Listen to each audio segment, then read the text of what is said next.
बिस्मिल्लाहिर्रहमानिर्रहीम। Today's topic of discussion is anti parkinsonism drugs. तो इस चैप्टर का नाम है ड्रग्स यूज इन पार्किंसनिज्म। लेकिन पार्किंसनिज्म के अलावा भी कुछ मूवमेंट डिसऑर्डर्स है जिनके अंदर हम ड्रग्स को यूज करेंगे। वो कौन कौन से डिसऑर्डर्स है पहले आपको यहाँ से दिखा देता हूँ। पहला विल्सन डिजीज, दूसरा टॉरेट सिंड्रोम है, हंटिंगटन डिजीज है। इन डिजीज के साथ साथ पार्किंसनिज्म है, टिक्स है, डिस्टोनिया, कोरिया, एथिटोसिस। इन सारे डिजीज के अंदर कौन सी ड्रग यूज की जाती है उनको हमने डिस्कस करना है। पहले से आपको बता देता हूँ कि जो ड्रग्स है और इनके साइड इफेक्ट और इनके थोड़ा बहुत स्पेशल प्रॉपर्टीज, ये सारे का सारा क्रैमिंग मटेरियल है, रट्टे वाला मटेरियल है और इसमें कॉन्सेप्ट बहुत ज़्यादा कम है। ठीक हो गया। तो कौन कौन से मूवमेंट डिसऑर्डर्स है? मूवमेंट डिसऑर्डर्स असल में क्या होती है? हीट्रोजीनस न्यूरोलॉजिकल डिसऑर्डर्स होती है जिसके अंदर पार्किंसनिज्म है, हंटिंगटन डिजीज है, विल्सन डिजीज है, टॉरेट सिंड्रोम है। ठीक है। इसके अलावा athetosis, chorea, dyskinesia, dystonia, tics, tremors, ये भी बहुत सारे डिसऑर्डर्स की वजह से हो सकती है या न्यूरोलॉजिकल डिसफंक्शन की वजह से या ड्रग्स भी इंड्यूस कर सकती है। मेनली हमने पार्किंसनिज्म के ऊपर ज़्यादा स्ट्रेस देना है। तो जो ड्रग यूज़ होते हैं पार्किंसनिज्म के अंदर तो वो यहाँ पर 5 कैटेगरी की लिखी हुई है। लेकिन पहले आपको पता होना चाहिए पार्किंसनिज्म होता क्या, पार्किंसन डिजीज होता क्या। पार्किंसन डिजीज का दूसरा नाम है पैरालिसिस एजिटेंस। ठीक हो गया। इसके अंदर 3 चीज़ें मेनली आपको देखने को मिलती है। पहला चीज़ जो देखने को मिलती है वो है स्केलेटल मसल की रिजिडिटी, जिसको आप कहते हो लेड कोगवील रिजिडिटी, कोगवील रिजिडिटी। दूसरा, मूवमेंट इनिशिएट करने में बहुत ज़्यादा मुश्किल होती है जिसको एकाइनेसिया, ब्रैडिकाइनेसिया बोलते हैं। फ्लैट फेस होते हैं, फेस के ऊपर कोई एक्सप्रेशन नहीं होता और रेस्टिंग ट्रेमर होते हैं। 4 चीज़ें होगी यहाँ पर। तो निमोनिक है रैफ्ट, आर से रिजिडिटी, ए से एकाइनेसिया या ब्रैडिकाइनेसिया, एफ से फ्लैट फेसेस और टी से होगा ट्रेमर्स एट रेस्ट या रेस्टिंग ट्रेमर्स। ठीक हो गया। तो पार्किंसनिज्म की पैथोफिजियोलॉजी तो आपको बता दी कि इसके अंदर ये 4 चीज़ें होती है। बेसल गैंग्लिया का मेनली डिसफंक्शन देखने को मिलता है। स्पेसिफिकली आप कह सकते हो सब्सटेंशिया निग्रा पार्स कॉम्पैक्टा, वहाँ पे डोपामिनर्जिक न्यूरॉन की डिग्रेडेशन हो जाती है। तो हमने कुछ ऐसी ड्रग यूज़ करनी है जो डोपामिन के लेवल को या डोपामिन के एक्शन को बढ़ा देती है या एसिटाइलकोलिन के लेवल को या एसिटाइलकोलिन के एक्शन को कम कर देती है। ठीक हो गया। तो डोपामिन को बढ़ा के एसिटाइलकोलिन को कम करके हम पार्किंसन को ट्रीट करते हैं। ठीक हो गया। और आपको ये भी पता है कि पार्किंसन के अंदर डोपामिन के लेवल कम हो जाता है, शिज़ोफ्रेनिया में डोपामिन का लेवल ज़्यादा हो जाता है। तो पार्किंसन में ऐसी ड्रग यूज़ करते हो जो डोपामिन के लेवल को बढ़ाती है, शिज़ोफ्रेनिया के अंदर ऐसी ड्रग यूज़ करते हो जो डोपामिन के लेवल को कम करती है। लेकिन किसी ने अगर शिज़ोफ्रेनिया वाली ड्रग को ज़्यादा ले लिया तो उसकी वजह से ड्रग इंड्यूस पार्किंसनिज्म भी हो सकता है, ड्रग इंड्यूस पार्किंसनिज्म। ठीक हो गया। पहला पढ़ लेते हैं नेचुरली अकरिंग पार्किंसन डिजीज। तो नेचुरली अकरिंग क्या होता है? नेचुरली अकरिंग की वजह क्या होती है? एक स्पेसिफिक जीन लिखा हुआ है जिसका नाम है साई न्यूक्लियन जीन, सी न्यूक्लियन जीन और पार्किन जीन होती है। इनके म्यूटेशन की वजह से काफ़ी ज़्यादा पार्किंसन कॉमन हो गया और ये नेचुरली है। ठीक है। म्यूटेशन की वजह से होता है। ओके। बाज़ वक्त ऐसा होता है कि एंटी इन्फ्लेमेटरी ड्रग्स ज़्यादा अरसे तक ले तो इस केस के अंदर भी पार्किंसन होने की चांसेस काफ़ी ज़्यादा होती है। लेकिन ये ज़्यादा कॉमन होता है फार्मर्स में या लेड या मैंगनीज एक्सपोजर के केस में काफ़ी ज़्यादा हो जाता है।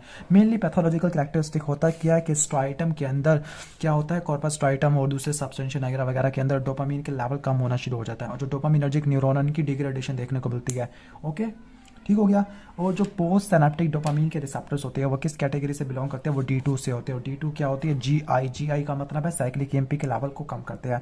जब डोपामिनर्जिक न्यूरोट्रांसमिशन कम से कम होगी तो फिर एक्साइटेटरी न्यूरॉन की एक्टिविटी कुछ ज़्यादा बढ़ जाएगी जिसकी वजह से आपको क्या देखने को मिलता है? आपको मूवमेंट डिसऑर्डर देखने को मिलती है, रिजिडिटी देखने को मिलती है, रेस्टिंग ट्रेमर्स वगैरह देखने को मिलते हैं।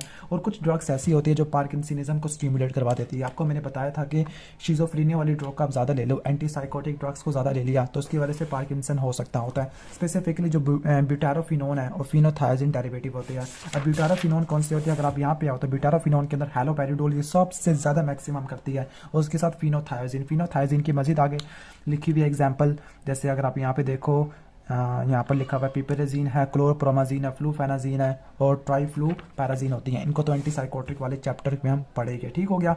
तो ये डोपामिन के रिसेप्टर को ब्लॉक कर देती है। इसके अलावा जो रिजर्पिन है, रिजर्पिन भी क्या करती है? रिजर्पिन भी डोपामिन के लेवल को कम कर देती है। पहले एंटीसाइकोटिक, दूसरा रिजर्पिन। इसके अलावा MPTP ये कौन सी होती है? Methyl 4 phenyl 1 2 3 6 टेट्राहाइड्रोपिरिडीन। ये क्या होती है? ये मैपेरिडीन एनालॉग का डेरिवेटिव होती है, उसका प्रोडक्ट होती है। मैपेरिडीन के एक ओपियाइड कैटेगरी से बिलोंग करती है। तो 3 ड्रग्स होती है जो ड्रग इंड्यूस पार्किंसनिज्म करवाती है। पहला एंटीसाइकोटिक ड्रग, स्पेसिफिकली ब्यूटारोफिनोन और फिनोथायजिन। जो ये वाली जो क्लास है थियोजेंथीन, ये इतनी ज़्यादा नहीं करवाती। इसके अलावा रिजर्पिन और MPTP होता है। अब ड्रग थेरापी और पार्किंसन देख लेते हैं। तो पार्किंसन के अंदर आपने करना क्या? ये आपको बेसिक पैथोफिजियोलॉजी नजर आ रही है। डोपामिन का लेवल कम हो जाता है तो आपने क्या यूज़ करना? डोपामिन के एगोनिस्ट यूज़ यूज़ करनी है या आपने कोलिनर्जिक सिस्टम को ब्लॉक कर देना है। और इससे ऑपोजिट जिसके अंदर आपने क्या करना है, आपने जो कोलिनर्जिक न्यूरॉन की एक्टिविटी को बढ़ाना, तो वो हंटिंगटन डिजीज़ है। मैं आपको इसके बाद बताऊंगा। पहले हम पार्किंसन की ड्रग्स को देख लेते हैं। तो ड्रग्स होती है, कुछ क्या होते हैं, डोपामीन के एगोनिस्ट होते हैं जिसके अंदर ब्रोमोक्रिप्टिन, परगोलाइड है, रोपिनारोल है, प्रामिपिक्सोल होती है।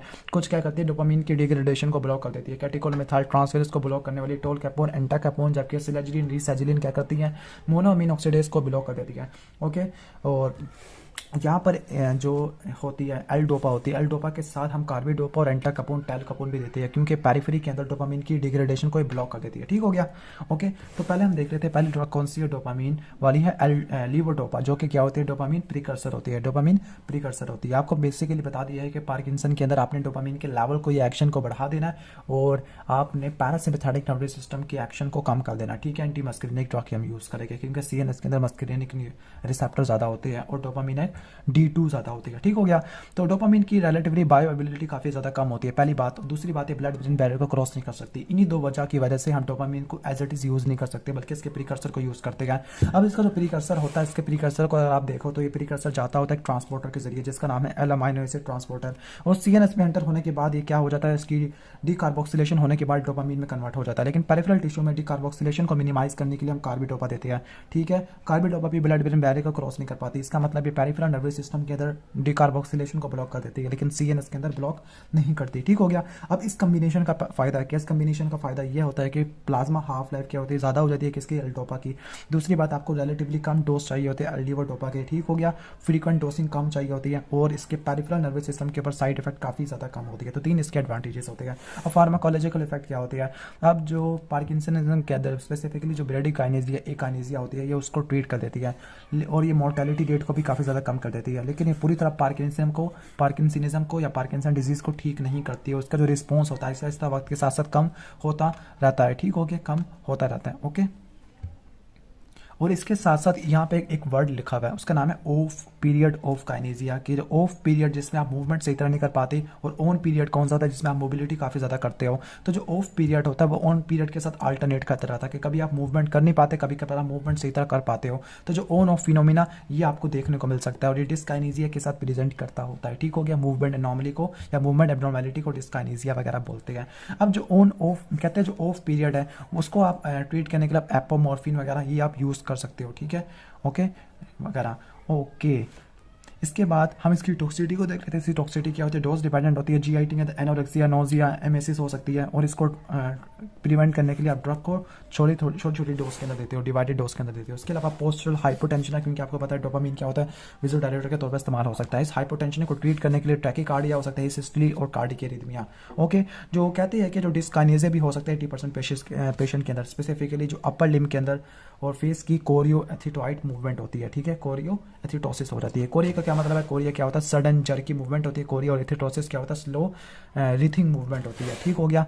ओके, बिहेवियर एब्नॉर्मैलिटी जैसे एंजाइटी, एजिटेशन, हेलुसिनेशन, डिप्रेशन वगैरह भी देखने को मिल सकते हैं। और लीवोडोपा साइकोसिस वाले पेशेंट के अंदर कॉन्ट्राइंडिकेटेड होता है। ठीक हो गया।